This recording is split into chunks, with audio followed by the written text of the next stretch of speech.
spices of choice.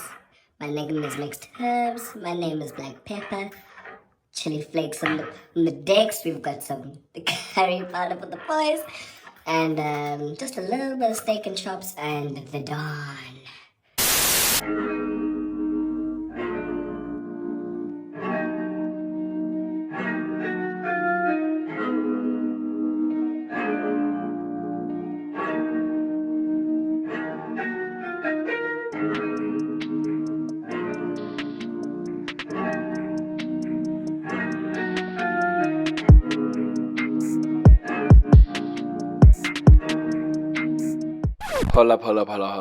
Hold on. 209 South African rands.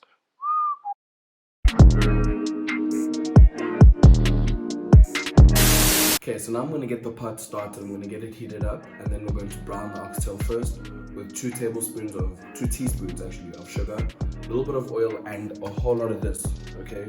Like, I don't quite like using chemicals and so on, but non-stick works the best, and let me show you why. So this is the kind of pot that I'm going to use, and so inside it does tend to stick quite a bit, and I need this because I'm going to put it in the oven.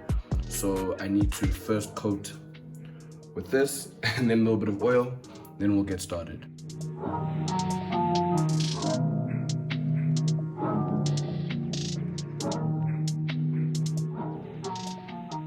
Remember that we're not trying to actually cook the oxtail at the moment while it's still on the stovetop. We need to let it chill first for a bit, let it brown, and then we're going to take it off, put all of our veggies on, starting with the onion and garlic at the same time. We're going to spice the onion and the garlic, okay? So it sounds weird, but it makes sense. Spice the onion and the garlic first, then we're going to move on to the peppers, finish off with the carrots and the celery, and then after that we'll start getting a young sauce going, you know what I'm saying? And then yeah, we'll put the meat back in, and then the hard part is done. After that, it's breezy, but yeah.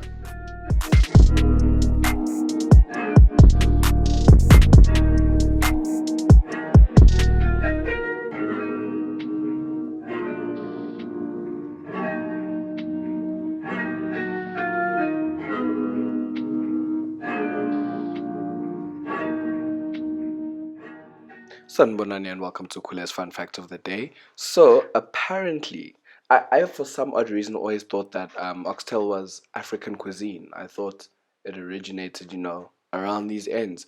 Turns out it's a British dish. I had no idea. It originates in the east of London. So I was just like, wow. So this thing is actually, Caucasian. But either way, the way it's infiltrated African culture is honestly just quite amazing. And I think it's now become a staple when there's family or whatever the case may be. But yeah, I personally have a very strong tie to this. I love it. It's my favorite dish. It's my dad's favorite dish. And yeah. Okay, so now that the onions are in, we're going to start spicing the onions. Make sure that they are essentially overly spiced so that at least some of that flavor can also go into the meat. But the meat will derive a lot of its flavor from the tomato, the canned tomato that we're going to use, and the beef stock that we bought as well. So you don't want to do too much on the salt side, but if you want to add a little bit of chili and so on, now's the chance. When it comes to things like this, like I kind of like judge by the eye. Also, I'll try and do some sort of like accurate measurement. But yeah, to be honest, it's quite tough to actually say 2.5 teaspoons of X1Z because it may not come out as flavorful. And then sometimes you'll taste it, it'll taste a little bit bland, so you add a little bit more. But that little bit more, you don't quite know the measurement. So I'll try keep it as measured as possible for you guys. I'll use my measuring spoons. Wish me luck.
for a little bit, about 5 minutes or so. Then we're gonna add our tomato, let that stew very nicely. Then the aromas are gonna knock you guys out. And then after that, add our beef stock, mix it a little bit. We still have star anise that we need to add. We still have bay leaves that we need to add. We still have cardamom seeds that we need to add. We're gonna add that on top, and then we're gonna get the oven prepped. Gonna go into the oven for about 5 hours at about 150. Very low, very slow. Pop it in the oven. You can cover the lid to get more juices if you'd like to, or leave it open. It doesn't really matter.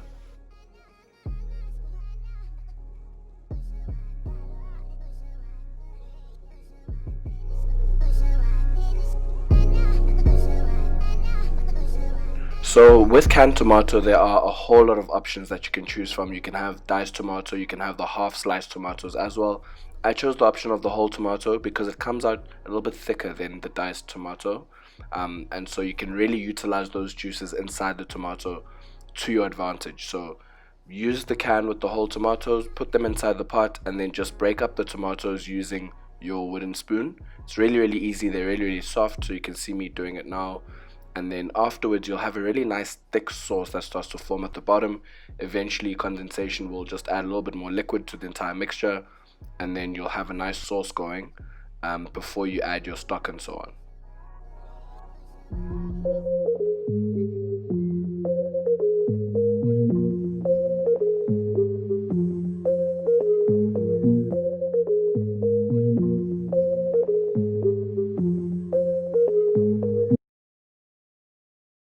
Okay guys, so these are the herbs that we're going to use. So first one is bay leaves. Next one is fennel seeds. And then the last one is star anise. Okay, so those are just going to give us a lot of aroma as well, some good flavor. Bay leaves and anything curried really just go together really, really well. So when I add all of those, just gonna sprinkle them on the top. Nothing, because I don't want to mix them in too much, because it really sucks to bite into star anise when you're eating. I'm still trying to figure out a method of how to utilize the herbs without actually, having them just scatter around the pot. So I'm gonna put all of these in now. In like 5 minutes, and then pop it into the oven, and we're good to go.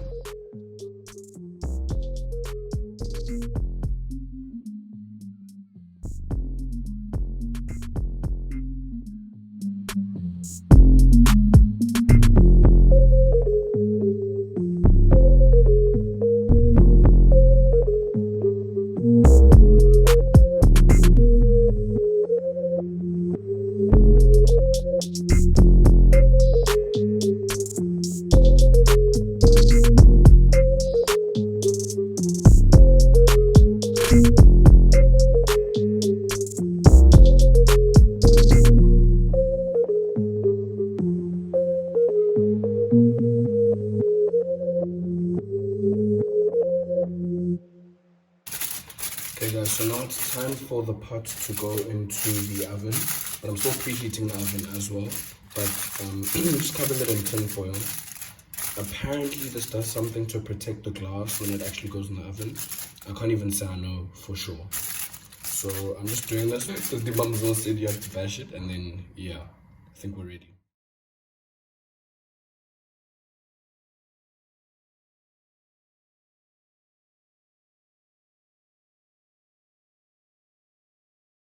One eternity later. Okay, so guys, now we're gonna do the taste test. So you can serve your oxtail on a bit of mashed potatoes, some risotto, preferably mushroom risotto, or you can serve it on some rice. I personally prefer yellow rice, but at the moment I'm just having it straight because some people finish the rice. So yeah, let's see how it goes.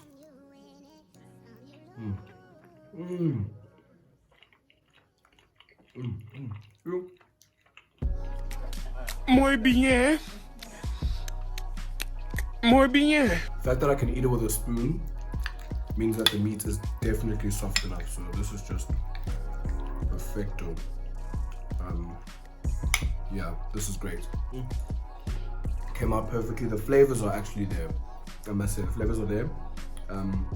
I would have liked to cook it for a little bit longer, preferably 6 hours or so, but I had prior commitments, and so I couldn't do it to my liking. But overall, it's perfect. As I said earlier on, the key is honestly just to make sure you take your time. I cannot stress this enough, because an oxtail can really be messed up if you don't take your time. So just chill, put it in the oven, go do stuff, go chill with your boys, go chill with your hun or your mans, you know, watch Netflix, do whatever. Just don't rush the process. Also, don't cook this thing when you're hungry, because you'll end up feeling hungry 2-3 hours in, whereas you're almost halfway through. So just make sure you have a meal prior, cook it, take your time. I started at 9 in the morning when I cooked it, which makes sense because I was eating by 3-4. So just make sure that you take your time, yeah, and you'll get it sorted. Okay, so guys, thank you so much for watching. I'm really happy that you guys have tuned in again. Honestly, it means the most to me.